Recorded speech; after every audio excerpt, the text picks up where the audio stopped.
പ്രകാശമേ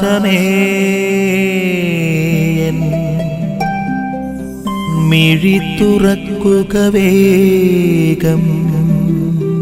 ഈശോമിശിഹായ്ക്ക് സ്തുതിയായിരിക്കട്ടെ. സ്നേഹമുള്ളവരെ, വചനദീപ്തി എന്ന വചന വിചിന്തനത്തിലേക്ക് സ്വാഗതം.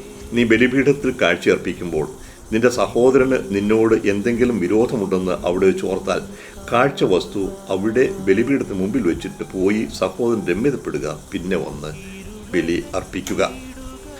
സ്നേഹമുള്ളവരെ, നോമ്പുകാലമാണ്.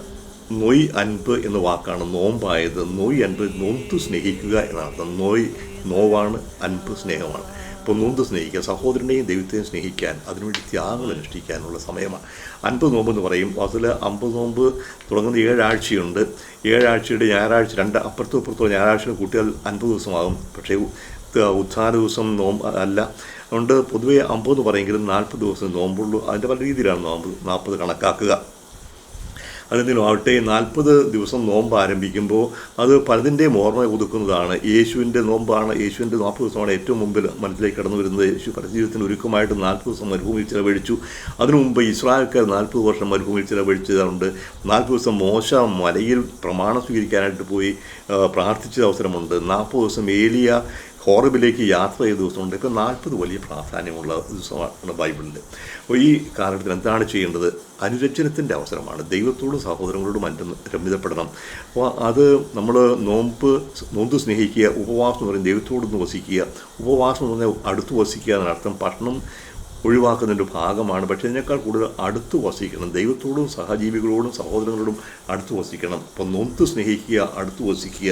ഇതാണ് നോമ്പിൻ്റെ പ്രത്യേകത. അവിടെ നമ്മൾ എടുത്തു കാണിക്കുന്ന പ്രത്യേക ഒരു കാര്യം, സഹോദരനോട് ക്ഷമിക്കാൻ തയ്യാറാകണം. ധർമ്മ്യതയില്ലാതെ ബലിയർപ്പിക്കാൻ പാടില്ല. ഇപ്പോൾ യേശുവിൻ്റെ ആ ബലിയിലാണ് നമ്മൾ പങ്കുചേരുന്നത്. വിശുദ്ധ കുർബാന ബലിയർപ്പണമാണ്. അപ്പോൾ നമ്മൾ ബലിയർപ്പിക്കാൻ പോകുമ്പോൾ രമ്യത ഉണ്ടായിരിക്കണം. ഇന്ന് നമ്മെ സംബന്ധിച്ച് പ്രത്യേകിച്ചും സീറോ മലബാർ സഭയിൽ നിന്ന് വളരെ പ്രധാനപ്പെട്ട ഒന്നാണ്. നമ്മൾ നോമ്പാചരിക്കുമ്പോൾ പോകുമ്പോഴെങ്കിലും ഈ രമ്യതയ്ക്ക് വരാൻ സാധിക്കുക. പരസ്പരം രമ്യതയില്ലാതെ ശത്രുത വെച്ച് പുലർത്തിക്കൊണ്ട് ബലിയർപ്പിച്ചാൽ അത് ദൈവത്തിന് സ്വീകാര്യമാവുകയില്ല. ആദ്യമേ രമ്യതപ്പെടുക. എല്ലാ തലത്തിലും, വ്യക്തിതലത്തിലും ഇടവകാതലത്തിലും സഭാതലത്തിലും എല്ലാം പ്രസക്തമാണ് ഈ രമ്യത. ഇപ്പോൾ രമ്യത ഇല്ലാതെ ബലിയർപ്പിച്ച കർത്താവ് സ്വീകാര്യമാവുകയില്ല നോക്കുക. അതുകൊണ്ട് സഹോദര സ്നേഹത്തിൽ അടിസ്ഥാനമാക്കി യേശുവിൻ്റെ വാക്ക് സ്വീകരിച്ചുകൊണ്ട് ഈ നോമ്പുകാലം സഭയിലും മൊത്തമായിട്ടും വ്യക്തികളിലും കുടുംബങ്ങളിലും ഒരു രമ്യതയിലേക്ക് കടന്നു വരാനുള്ളൊരു അവസരമാകട്ടെ. അതിനുവേണ്ടി ത്യാഗം സഹിക്കാനും എല്ലാവരും സന്നദ്ധനാകണം. അതിൻ്റെ കൃപ നമുക്ക് തമ്പുരാൻ ഈ നോമ്പുകാലം പ്രദാനം ചെയ്യട്ടെ.